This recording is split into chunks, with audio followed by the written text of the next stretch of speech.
Hey there, commercial construction coffee talk fans. Thanks for chiming in and finding us on the web.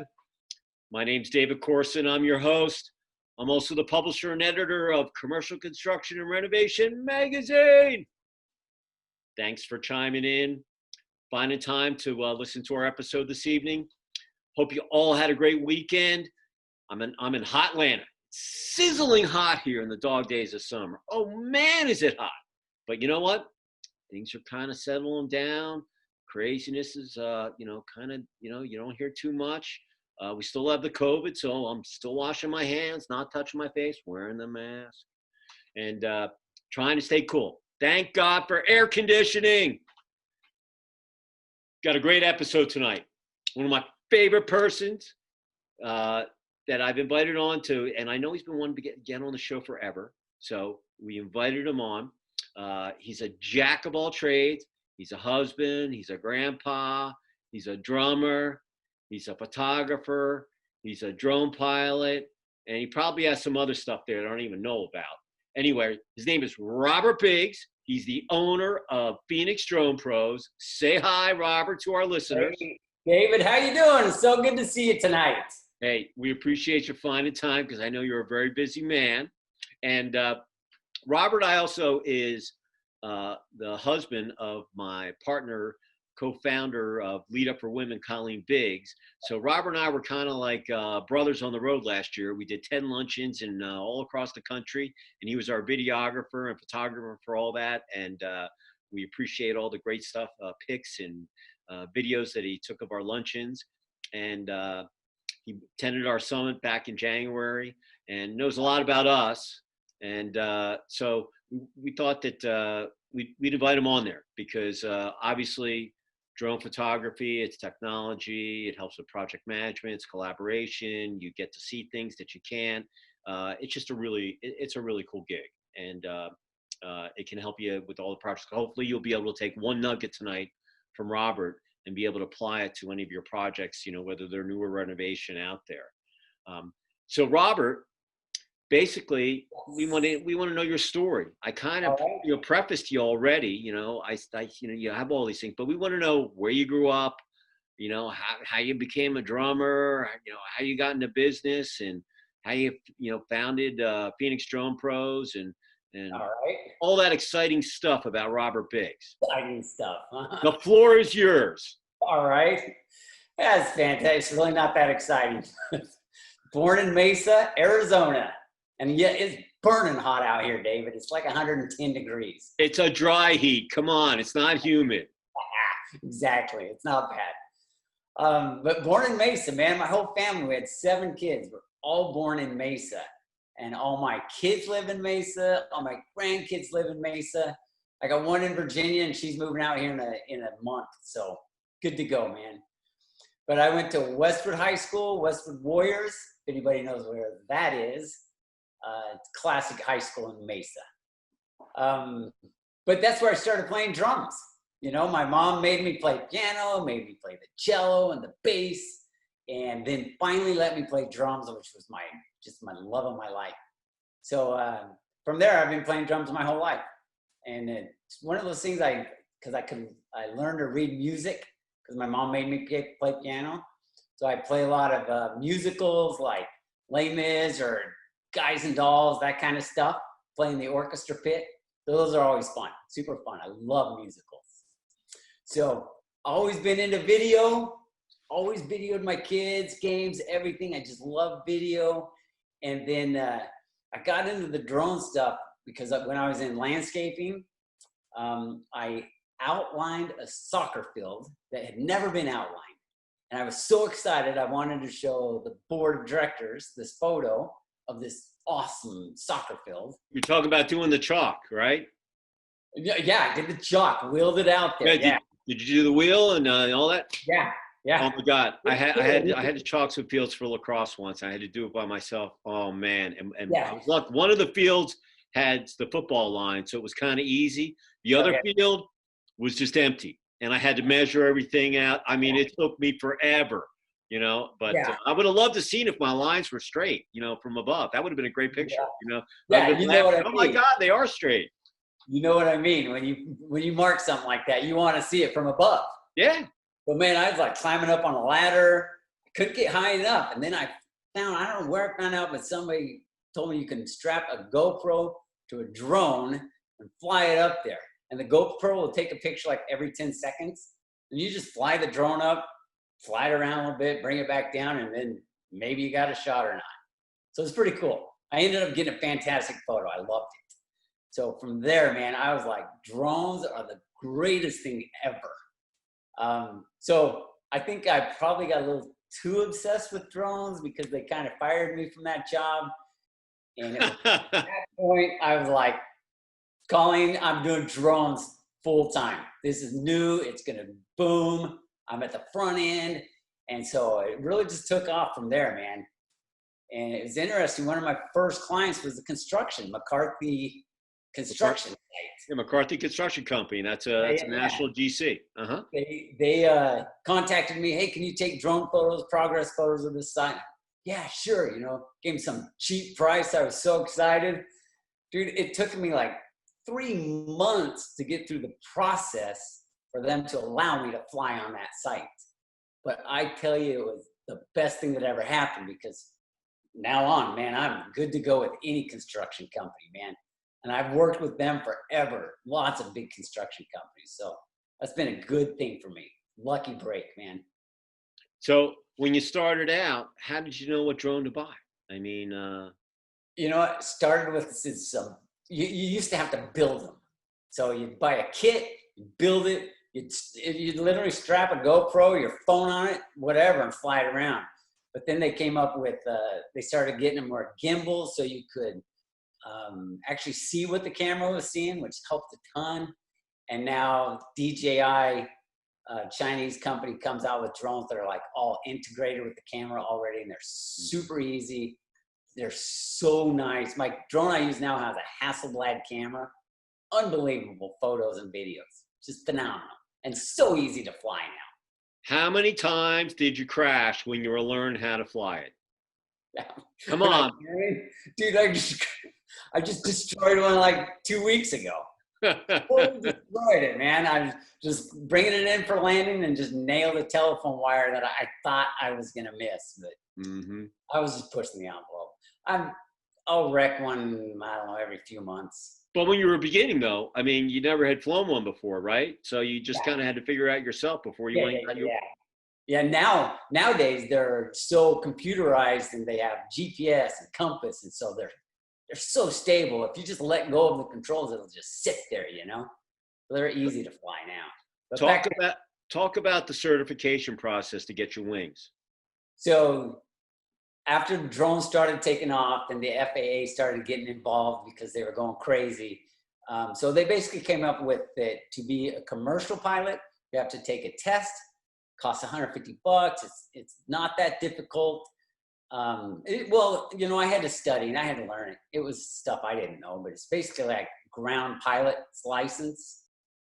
Take the test and then you get your license. The surprising thing is you don't even have to fly a drone. And you can get your drone pilot's license. Do you have to renew it every year or take ongoing classes, or once you're done, you're done? Or is it like a driver's license? You go in and you renew it every 8 years or whatever? Every 2 years, you go back and renew every 2 years. Another test, yep. So you get your drone business, you blow off the landscaping, yep. You get a contractor to give you a gig. Now you're starting to go. You attend my summit in January in Jacksonville. Okay. You talk to some brands there. You land a few deals to prove yourself. I did. Yes. Thank you very much. Yep. You spoke, you presented, and we got a video of you of landing a drone in a guy's hand or something, if I remember correctly. That's on the web, you guys, if you want to check him out. He's in there. He's flying it right there in the hotel in the seminar room. So we leave the summit, economy's cranking, cranes up, construction's going crazy. Yeah. All of a sudden, March comes around, the Chinese bug, boom! You get hit by a 2x4 with rusty nails, and everything stops. Yeah. So exactly. what did you do? So it did, like, it just stopped instantly. But you know what? It was, I still had my regular construction sites. There's a bunch of sites I just fly every week or once a month, and regularly. And those guys never quit. And so I just kept flying those. Thank heavens, those were fantastic. The only thing that trickled, that stopped for a second, was residential real estate. Just stopped for a sec. And commercial real estate just slowed it just for like a couple of weeks. And then it picked back up, and it's been like normal ever since. So I'm like super blessed, super blessed.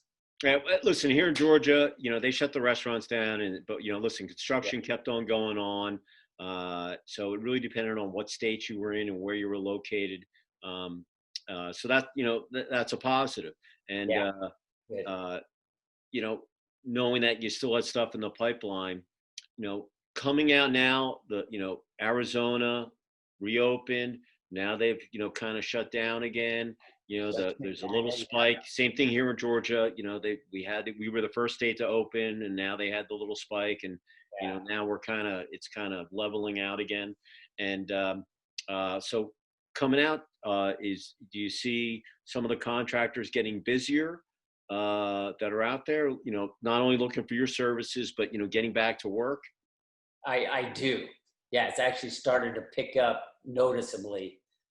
Commercial real estate, pretty noticeable, and construction too. I'm just getting more jobs from mostly repeat clients. They're just starting new projects, which is super nice. So it's been good. I've been really thankful. Actually, it's been really thankful. So once you get the project done, you do the video. Do you tell me the process, like dealing with a client? The client gives you a project. You go up. You go to the site. You get your drone up there. You take your video. You come back. You process it. Do you edit it? Do you roll it? And then how do you get it to your client? How does all that work? So I just started a new one last week. They call me out and say, just do the same thing you've done before, which basically means I go out and I shoot photos north, south, east, west. I go up 400 feet, so I get the whole project, just north, south, east, west. And then I'll fly a 360-degree video, just orbit around the whole site. And then I also do it's called an orthomosaic, which is basically a bird's eye view of the whole site. And the site might be, like 50 acres. And so basically have a program that the drone will fly up, and it'll just go back and forth and take photos straight down. So I might end up with 300 to 500 photos. And then I put them in a program and stitches them all together into one huge bird's eye view. So the clients love that photo because they print it out, put it on their desk, draw on it all day, show subcontractors. They will also use that photo to show the bank for progress payments. They use it to show the owners how much progress is going on. So, and I just send that all just digitally, like through Google Drive. It's usually the best way. How long are those videos normally? Or, they're like a minute. Yeah, so they're quick. That's fine. And most guys get bored watching those videos. They like the photos the best. What about live feeds? Do you do any of the live feeds where, someone says, hey man, I need to get this thing checked out today. Can you go up there and do that and have it? Do you do the live feeds, or does everything have to be recorded? I can do live. You can do live. I haven't had that though. Everybody says just take photos and send it to us the next day. So we've never had emergency live stuff. But it's nice the technology is where you can just go out. These sites that I fly every time and time again is you can pre-program the whole thing, literally push a button, and the drone flies up and does this thing, comes back and lands the same spot. Dude, you're like an airline pilot driving the bus. Yeah. Takes off. I do the route. I have to land the plane. I'm sitting back. And I think I'll have a cup of coffee. Where's my lunch?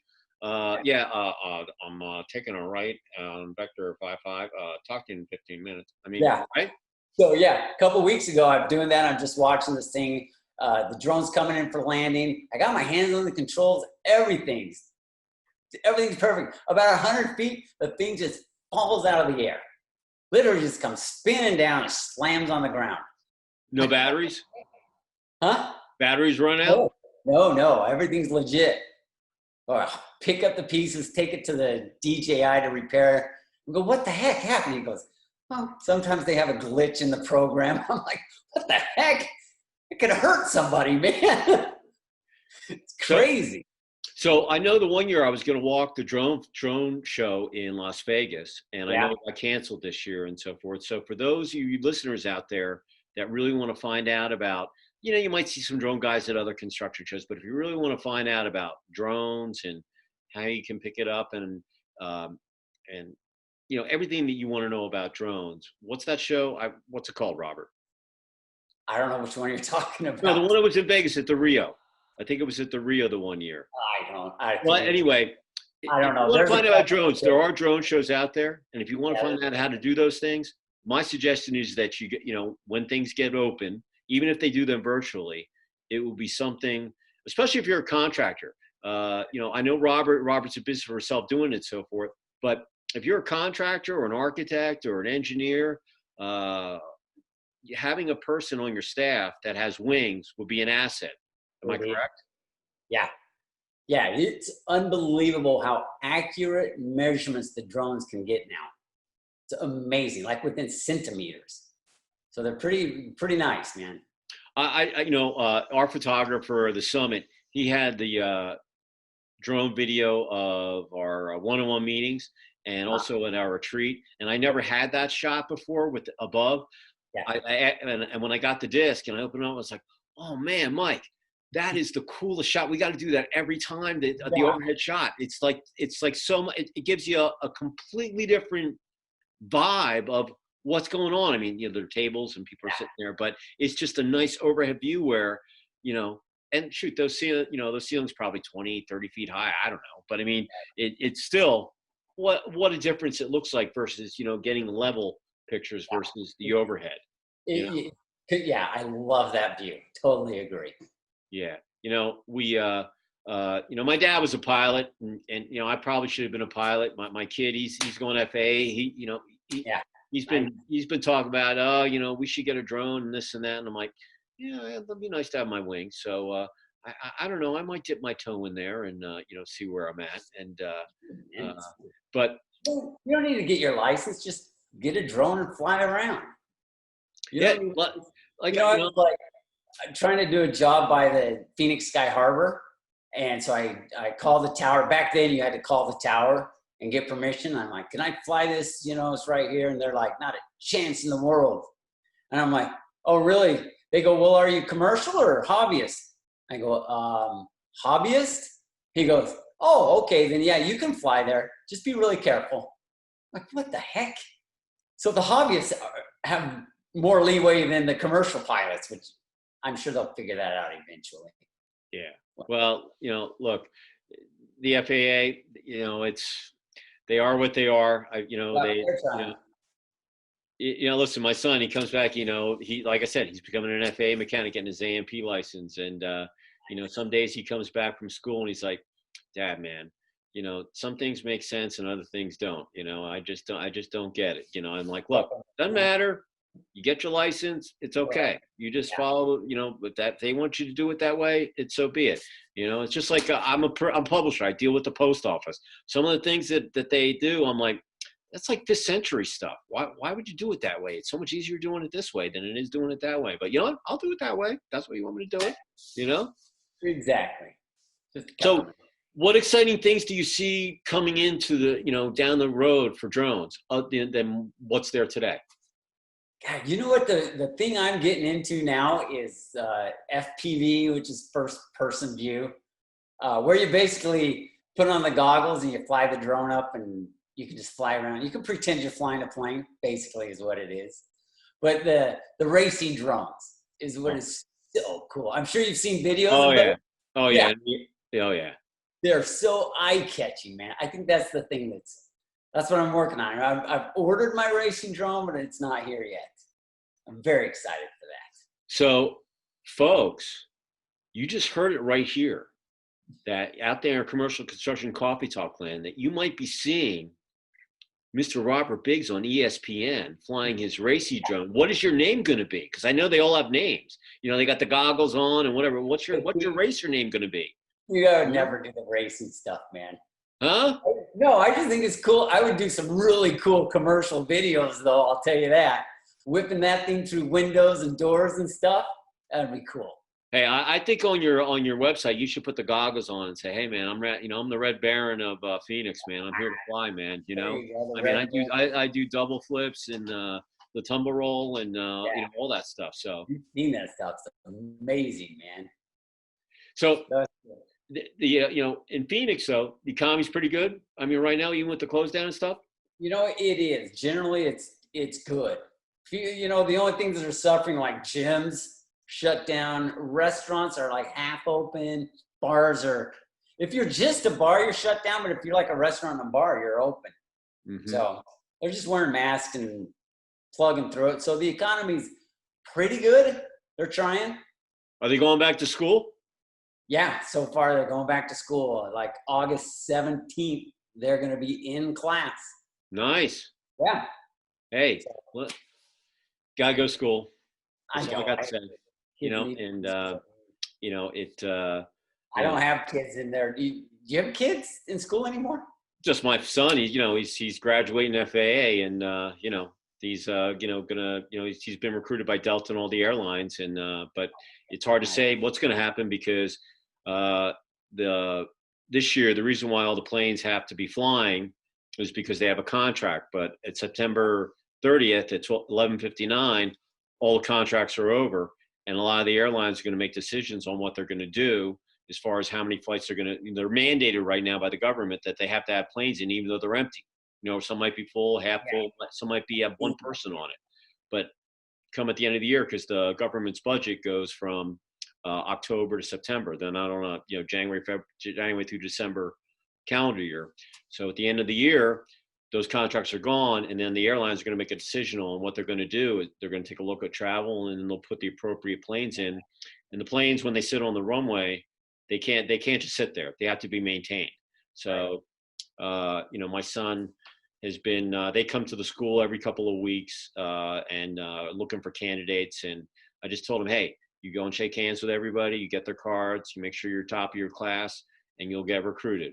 And you know how to network, just like you, huh?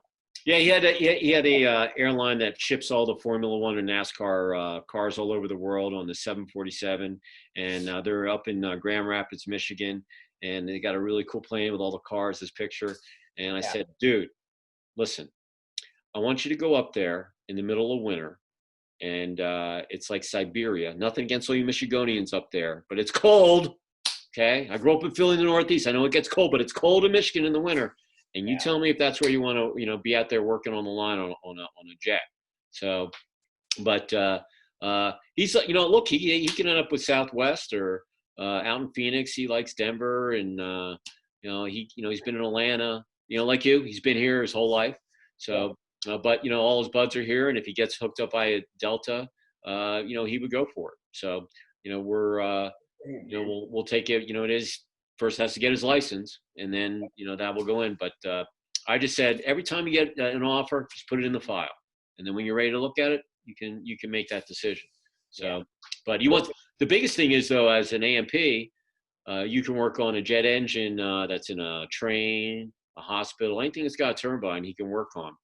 And if you're a pilot, you're worth that much more as far as with your AMP license when you go. And so he wants to get his real pilot's license and be an official pilot. And so that's in the works.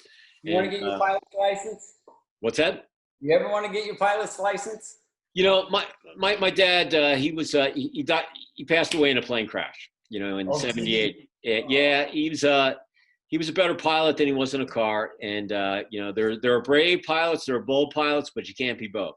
And in '78, right after we used to fly down to the Bahamas and for Christmas, and we were coming back, dropped us off, and then I was playing my arch rival in hockey in outside of my hometown, Pottstown, and he could have flown into Reading where they had radar. It was foggy that day, and we all told him this is the drive. You'll get there. You miss half the game. It's not a big deal. Anyway, he wanted to fly, but he wanted to land at Limerick, and there was no tower there. So it was foggy. He went around, missed the approach, and he tried to get lower, and he just clipped some trees right in front of the runway, and that was that. So, but if he would have lived, I probably would have definitely. I mean, he had a twin-engine Beech. Started out with a smaller plane, a Bonanza. Then he had the Beech. Then he was going to go for an Aero Commander, and then he probably would have gotten a Lear. He probably would have gone to jets and so forth. And he used to my family. He used to buzz the beach or the house when he was coming in from New York to Pottstown. He would buzz the house. That's how we knew we had to go pick him up at the airport. But when we go to the Bahamas, I'd be sitting in the backseat with my sister, and he would buzz the beach and he'd pull it up. My sister would be screaming, and I'd be like, "Oh man, that is the coolest feeling in the world." And I would fly it, and when I was younger. So I grew up with planes. We went to all the air shows, but I don't know. I got my motorcycle license. I don't know. But if my kid goes for it, maybe I'll take the classes with him. We took Taekwondo together. We got our black belts. Maybe I'll go and do it. I mean, like I said, it was just bad weather. Made the wrong decision. Actually, that was his second crash. His first crash. Give you a little story. My dad was in furniture and started Gary Levitz, who owned Levitz Furniture way back when. They carried our line. They were both pilots.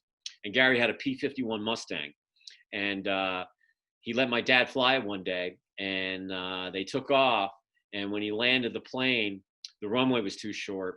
And he ran over 2 Cessnas, a couple of Pipers, and ripped into a hangar and totaled the P-51. No insurance. Walked out without a scratch. And anyway, I still have his helmet, and he was also part of the Confederate Air Force, which is now they call it something else because it's politically correct. But he was part owner of a B-25 bomber, and so I grew up with planes. So for me not to have an air in my license, he's probably sitting up there looking down, going, "Dude, you got to go get your license." Yeah. So if my kid goes to get it, I'll go do it. I will. I'm going to put that on. I'm putting on this on tape right now that I will go get my license. Yeah. So, but that's history. I mean, I'll see my dad someday down the road. Yep. Leaving our discussion here, if you had one thought or word that you would like to leave with our commercial construction coffee talk listeners out there, what would it be? Moving forward. One word or thought. A thought would be. My favorite is fly your drone and capture everything. There you go. That's my motto on the website. I love that view, like you say, from the drone. Just capture everything with the drone, man. So if someone wants to get in touch with you, Robert, how would they get in touch with you? So my website's phoenixdronepros.com. That's the best way. Got all my information on there. You can give your email. I'd give your email out too. My email it's phoenixdronepros@gmail.com. There you go. If you're looking for a pilot for a project, Robert's your man. If you want to get in touch with me, David Corson, you can work reach me nationwide too. Yeah, there you go. And he'll fly there. Maybe not in the drone, but he'll fly there and come see you or drive there. Yeah, exactly. If you want to reach me, I'm at David C at ccr-mag.com. If you're not a subscriber, up on my homepage on the toolbar, there's a subscribe button. Hit subscribe. We'll add you to the mailing list. And actually, I've got project management coming up in August, and there'll be some drone guys. I know Robert's listed in there, so you might find some other people that would be listed in there. Right now, we're sending it to about 100,000 people out there digitally. We have a small little press run that we're doing, but it's been amazing how many people have been clicking and so forth on the website. It's just been blown away. Robert, always a pleasure to see you. Thanks for the story. And you can go see some of Robert's work. You can go to leadupforwomen.com and you can see the videos and pictures that he took. He does excellent work. If given a chance to prove himself, he will and then some. And that's my endorsement for him. The same with me. Hey, I'm always looking for articles. Send me some stuff. If you're not an advertiser, jump on board. We'll help you get connected. That's what we do. We're connectors. So with that said, Robert, hopefully I'm going to see you in person one of these days. Yeah. And this is my Corona beard. As soon as I have the vaccine and everything's on, I'm shaving this thing off. and I want to see you. I want to see you play the drums in person as well.